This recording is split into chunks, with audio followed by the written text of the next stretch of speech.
अस्सलाम वालेकुम क्लास। हमारा आज का जो टॉपिक है, हम लोगों ने इससे पहले रिडक्शन जो रिएक्शन थे वो कर लिए थे।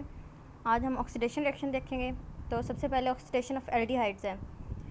Aldehydes are easily oxidized by mild oxidizing agent. मतलब माइल्ड ऑक्सीडाइजिंग एजेंट मतलब जो वीक ऑक्सीडाइजिंग एजेंट होते हैं, स्ट्रॉन्ग नहीं होते। उसमें कौन कौन से हैं? टॉलरेंस रिएजेंट है, फेलिंग सोल्यूशन और बेनेडिक्ट सोल्यूशन है। They are oxidize to carboxylic acid by strong oxidizing agent.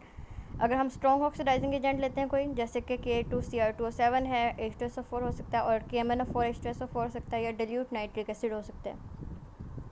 The hydrogen atom attach to the carbonyl group when aldehyde is oxidize to OH group. तो कोई भी aldehyde है उसमें जो hydrogen atom होगा वो रिप्लेस हो जाएगा आपका OH ग्रुप के साथ। जैसे कि आपके पास एसिटाल्डिहाइड है, सबसे पहले आपने ऑक्सीडेशन करवाई है, आपने स्ट्रॉन्ग ऑक्सीडाइजिंग एजेंट यूज़ किया है, तो ये जो H है ये किस में चेंज हो जाएगा? सिंपली OH के अंदर जो है वो रिप्लेस हो जाएगा। इसमें प्रोपेनल्डिहाइड है, प्रोपेनल्डिहाइड में भी कैसे होगा जी? ऑक्सीडेशन करवाएगा तो सेम उसी तरह से जो H है वो OH के अंदर जो है वो रिप्लेस हो जाएगा। The carboxylic acid has the same number of carbon atom as the parent in the parent aldehyde. जितने आपके पेरेंट एल्डिहाइड में कार्बन नंबर हैं उतने ही उसके एसिड में होंगे। इसी तरह से जिस तरह एसिटाल्डिहाइड है उसमें आपके पास जो है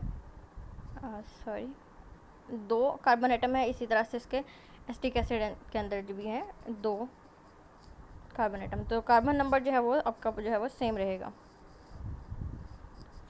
ऑक्सीडेशन ऑफ कीटोन्स की अगर बात की जाए तो ketones do not undergo oxidation easily because they require breaking of strong carbon carbon bond. They give no reaction with mild oxidizing agent. They are only oxidize by strong oxidizing agent, जो कि हमने पीछे देखा कौन कौन से हैं। In oxidation of ketones only the carbon atom adjacent to the carbonyl group are attach.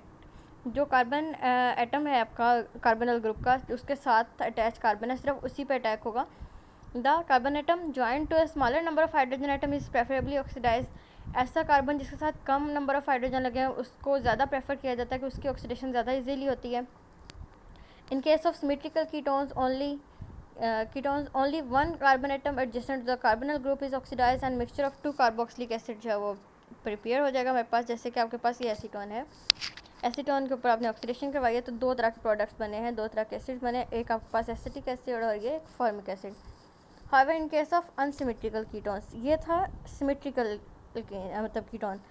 Symmetrical का मतलब इतने कार्बन आइटम इधर है उतने ही इधर है, तो ये सिमेट्रिकल है, ठीक है। अब अगर हम लोग अनसिमेट्रिकल की बात करते हैं, जैसे कि ये ब्यूटेन है, इस साइड पे 2 कार्बन आइटम है, इस साइड पे 1, तो जब हम अनसिमेट्रिकल कीटोन की बात करते हैं तो carbon atom join to the smaller number of hydrogen atom is preferably, इसको हम लोग जो है ऑक्सीडाइज करवाएंगे। The carbon group remains with the smaller alkyl group. तो उसका क्या होगा जी?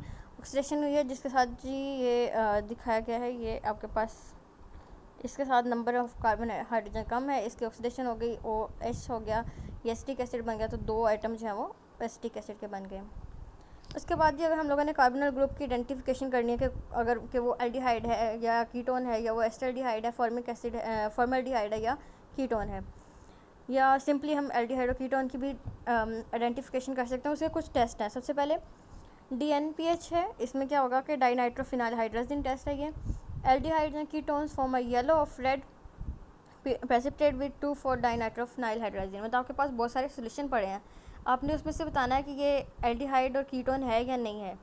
तो आप क्या करोगे? सबका रिएक्शन करवाओगे DNPH के साथ। अगर तो वो येलो प्रेसिपिटेट दे देते हैं, येलो या रेड, तो क्या होगा? वो एल्डिहाइड या कीटोन होगा। अगर वो नहीं देंगे तो वो कोई और सोल्यूशन होगा। तो हमें जस्ट ये बताना है कि वो एल्डिहाइड और कीटोन है या नहीं है। दूसरा आपके पास रिएक्शन है सोडियम बाइसल्फाइड टेस्ट है। Aldehydes and small methyl ketones form a crystalline white precipitate with saturated solution of bisulphide. अगर हम saturated solution of bisulphide solution use करते हैं तो वो कौन सा प्रोडक्ट देगा आपके पास? वाइट प्रेसिपिटेट दे देगा। उसके बाद ये एक रिएक्शन जो है इंपॉर्टेंट है क्योंकि इसके साथ रिएक्शन भी है। ये आपने एज इट इज़ ऐसे ही लिखना है सारा, अगर आपको शॉर्ट में आता है। तो टॉलरेंस रीजेंट का आपको पूछा जाता है, ये टॉलरेंस टेस्ट पूछा जाता है। इसका दूसरा नेम सिल्वर मिरर टेस्ट है। Aldehyde form silver mirror test with Tollens reagent, और टॉलरेंस रीजेंट जो है वो इटसेल्फ क्या है, उसका वो ब्रैकेट में उन्होंने लिख दिया है कि अमोनिकल सिल्वर नाइट्रेट सोल्यूशन होता है। Add Tollens reagent to aldehyde solution in a test tube and warm, उसको हम हीट करेंगे। A silver mirror is formed on the inside test tube. High quality जो मिरर्स हैं वो मैन्युफैक्चर होते हैं बाय यूजिंग दिस प्रिंसिपल। इसमें क्या होगा कि सिर्फ एल्डिहाइड्स ये वाला रिएक्शन देंगे, कीटोन्स जो है ये रिएक्शन नहीं देंगे। नीचे उन्होंने एक जनरल रिएक्शन लिख दिया और एक जो है स्पेसिफिक है। ये AgNO3 है, ये अमोनियम हाइड्रोक्साइड है। पहले तो उन्होंने बनाया है, टोलन 3 एजेंट बनाया ना, तो ये टोलन 3 एजेंट बन गया, ठीक है। साथ में अमोनियम नाइट्रेट है और साथ में वाटर है। अब ये आपके पास कोई एल्डिहाइड आ गया, टोलन 3 एजेंट आ गया, रिएक्शन करवाया, तो ये आपके पास जो है सिल्वर मिरर जो है ये वाला, ये सिल्वर मिरर बनेगा और साथ में जो है वो बाकी प्रोडक्ट्स जो हैं वो बन चुके होंगे। तो ये सिंपल सा रिएक्शन है। उसके बाद है जी आपके पास फेहलिंग सोल्यूशन है। फेहलिंग सोल्यूशन टेस्ट जो है इसमें ये इसका दूसरा जो है मतलब इसको कहा जाता है एन एल्काइन solution containing cupric tartrate complex ion. Aliphatic aldehydes form a brick red precipitate with Fehling solution. अगर हम इसका रिएक्शन करवाते हैं फेहलिंग सोल्यूशन के साथ तो रेड ब्रिक टाइप का कलर जो है वो हमारे पास आएगा। To an aldehyde solution add Fehling solution and boil. उसमें हम लोग एल्डिहाइड सोल्यूशन के अंदर फेहलिंग सोल्यूशन ऐड करेंगे और उसको बॉयल करेंगे। Brick red precipitate of cuprous oxide जो है वो फॉर्म हो जाएगा। Ketones do not give this reaction, ketones ये वाला रिएक्शन नहीं देते। उसके बाद है जी इसका रिएक्शन दे दिया उन्होंने AgNO3 और उसके बाद वो सारा जो है रिएक्शन दे दिया, तो वो ब्रिक रेड प्रेसिपिटेट जो है वो इसके बन चुके हैं। उसके बाद बेनेडिक्ट सोल्यूशन टेस्ट है, ये है जी alkaline solution containing copper citrate complex ion. इसमें भी ब्रिक रेड प्रेसिपिटेट बनेंगे, इसमें भी कीटोन जो है रिएक्शन नहीं देता, रिएक्शन आप एज इट इज़ इसी तरह लिखोगे। सोडियम नाइट्रोक्लोराइड टेस्ट है, ketones produce a wine red और orange red colour on adding alkane. ये वाला टेस्ट जो है वो कीटोन्स देंगे, एल्डिहाइड्स जो है वो नहीं देंगे। उसके बाद यूजेस ऑफ फॉर्मेल्डिहाइड आ गया आपके पास। It is use in manufacture of resins like urea formaldehyde है, प्लास्टिक सच एज बैकलाइट। ये रेजन्स बनाने में और प्लास्टिक बनाने में यूज़ होते हैं।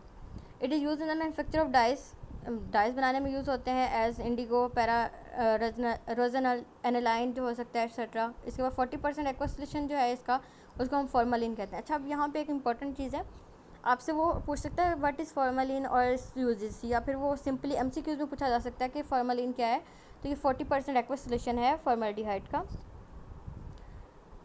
उसके बाद ये किस तरह पे यूज़ होता है, ये डिसइंफेक्टेंट के तौर पे यूज़ होता है, जर्मिसाइड के, फंगिसाइड और ये प्रिजर्विंग एनिमल स्पेसिमेंट्स और स्टेरिलाइजिंग सर्जिकल इंस्ट्रूमेंट। हमारी लैब में अगर आप बायो लैब में देखो तो बहुत सारे स्पेसिमेंट्स हम लोग जो है प्रिजर्व करके रखते हैं ताकि वो ख़राब ना हो, उनको लगाया जाता है, या फिर ये सर्जिकल जो इंस्ट्रूमेंट्स हैं उनको प्रिजर्व करने के लिए लगाया जाता है।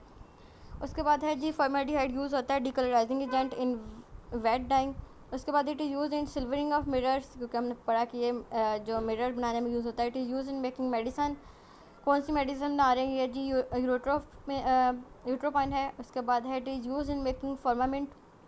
फॉर्मामिंट जो है वो दो चीज़ों का एक प्रोडक्ट है, फॉर्मेल्डिहाइड प्लस लैक्टोज का, और ये थ्रोट जो है लेजोजेंस के लिए यूज़ होता है। It is use in processing of anti polio vaccine, anti polio vaccine में भी यूज़ होता है। उसके बाद यूजेज ऑफ एस्टल्डिहाइड है। It is used in the production of acetic acid, acetic anhydride, N-butanol, ethanol, 2-ethyl hexanol, vinyl acetate, परएल्डिहाइड और उसके बाद इथाइल एसीटेट है। उसके साथ उन्होंने एक रेड ब्रिक टेस्ट लिखा है, उसके बाद वो प्रेसिपिटेट उस कलर के होंगे। उसके बाद it is use to make acetaldehyde ammonia use in rubber accelerator. Rubber accelerator में जो है ये एस्टल्डिहाइड अमोनिया यूज़ होता है जो कि एस्टल्डिहाइड से बनता है। It is use to make chloral hydrate, ethanol trimer और टेट्रामर।